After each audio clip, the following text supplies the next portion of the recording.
ఎంతో ఆశగా ఎదురు చూసిన రైతులకు తీవ్రమైన నిరాశ మిగిల్చింది బడ్జెట్. 2 లక్షల రూపాయల రుణమాఫీకి 40,000 కోట్ల రూపాయలు అవసరం. కానీ బడ్జెట్లో 4 రూపాయలు కూడా రుణమాఫీకి కేటాయించలేదంటే ఇలా రుణమాఫీకి మొండి చేయి చూపింది ఈ కాంగ్రెస్ పార్టీ. రైతు బీమా, మరి గతంలో మేము రాష్ట్రంలో రైతులందరికీ రైతు బీమా చేశాం.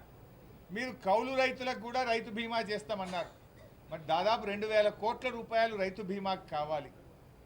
అదేవిధంగా బోనస్, ఒక వడ్లకే కాదు, మీరేం చెప్పినారు, మీ మేనిఫెస్టోలో స్పష్టంగా చెప్పినారు. ఇందులో వడ్లకు, మక్కలకు, కందికి, సోయాకు, జొన్నకు, ఈ పంటలన్నిటికీ మీరు కనీస మద్దతు ధరను ప్రకటించారు. మరి ఆ ప్రకారంగా బోనస్ ఇవ్వాలంటే 15,000 కోట్ల రూపాయలు పంటల బోనస్కే అవసరం. అంటే బోనస్ను బోగస్ చేసింది మీరు కాంగ్రెస్ పార్టీ. ఉద్యానవన పంటలు, హార్టికల్చర్ కానీ, డ్రిప్ ఇరిగేషన్ కానీ, స్ప్రింక్లర్ సెట్లు కానీ, ఫార్మ్ మెకనైజేషన్ కానీ, ఇవన్నీ కావాలంటే దాదాపు 82,000 కోట్ల రూపాయలు కావాలి. కానీ బడ్జెట్లో వెంటింది ఎంత? 19,746. అందులో ఎస్టాబ్లిష్మెంట్ పోతే ఉండేది ఎంత? 16,000 కోట్లు.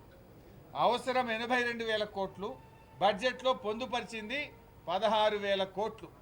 అంటే రైతులను ఇవాళ కాంగ్రెస్ పార్టీ మోసం చేసింది, దగా చేసింది కాంగ్రెస్ పార్టీ. తప్పకుండా కాంగ్రెస్ పార్టీ రేపు రైతుల ఆగ్రహానికి గురిగాక తప్పదు.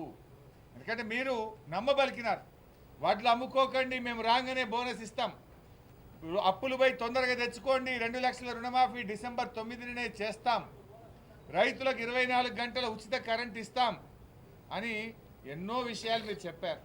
ఈ రాష్ట్రంలో ఇలా బడ్జెట్ బుక్లో కూడా ఇలా బాధ కలిగేది ఏంటంటే వీళ్ళు ఎన్నికల ప్రచారంలో అబద్ధాలు చెప్పారు, నిండు అసెంబ్లీలో కూడా అబద్ధాలు చెప్తున్నారు.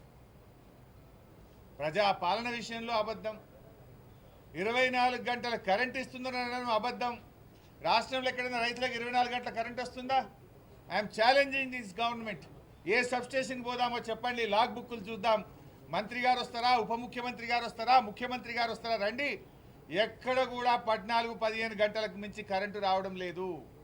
కానీ బడ్జెట్ ప్రసంగంలో మేము 24 గంటల కరెంట్ ఇస్తున్నామని చెప్పి చాలా గొప్పగా చెప్పుకునేటువంటి ఒక అబద్ధాన్ని చాలా గొప్పగా చెప్పే ప్రయత్నం చేశారు. అయినా కరెంటు విషయంలో ఇవాళ భట్టి గారి ప్రసంగంలో ఒక మిలీనియం జోక్ వచ్చింది. ఏంటంటే గతంలో మా కాంగ్రెస్ పాలనలో మేము ప్రజలకు, రైతులకు ఉచిత కరెంట్ ఇచ్చాం, మా పాలనలో రైతులు చాలా ఆనందంగా ఉన్నారట. ఆనాటి కాంగ్రెస్ పాలనలో ఇచ్చిన కరెంటు మీద ఈ రాష్ట్రంలో రైతులు ఆనందంగా ఉన్నారా? దేనికి ఆనందం? దొంగరాత్రి కరెంట్ ఇస్తే ఆనందమా? దొంగరాత్రి కరెంటు పెట్టబోతే మీ పాలనలో పాములు గుట్టి, తేళ్లు కొట్టి, కరెంటు షాకులు కొట్టి రైతులు చనిపోతే దాంట్లో ఆనందం పొందారా? ఆ రోజు అర్ధరాత్రి పూట కరెంటు పెట్టబోయి ఎన్కౌంటర్ల పాలైనందుకు ఆనందం పొందారా? ఆనాటి మీ పాలనలో ఉచిత కరెంట్ అంటే ఉత్త కరెంటు, ఆనాటి కాంగ్రెస్ పాలనలో ఆనాటి ఉచిత కరెంటులో కాలిపోయే మోటార్లు, పేలిపోయే ట్రాన్స్ఫార్మర్లు. ఏ రైతును అడిగినా చెప్తారు. కానీ బడ్జెట్ ప్రసంగంలో నాటి మా కాంగ్రెస్ పాలనలో ఉచిత కరెంటు వల్ల రైతులు ఆనందంగా ఉన్నారనేటువంటి సత్యదూరమైనటువంటి విషయాన్ని ఇవాళ భట్టి విక్రమార్క గారు చెప్పారు. అంటే మొత్తంగా ఈరోజు చూస్తే రైతుల విషయంలో కేసీఆర్ గారు చాలా కష్టపడి చెరువులు బాగా దగా చేసిండ్రు, మోసం చేసిండ్రు. మరి అదేవిధంగా ఈ బడ్జెట్లో ముఖ్యంగా వీళ్ళు ఎన్నికల్లో ఏమని ప్రచారం చేశారు? మొదటి శాసనసభలోనే 6 గ్యారంటీల అమలు పైన మేము చట్టం చేస్తాము అని చెప్పారు. ఏది చట్టం మరి? ఎందుకు చేయట్లేదు? మొదటి సభ అయిపోయి రెండో సభ వచ్చే 6 గ్యారంటీల మీద మీ చట్టం ఏమైంది అని అంటా ఉన్నా. మీరు శ్వేతపత్రాలతో కాలం గడప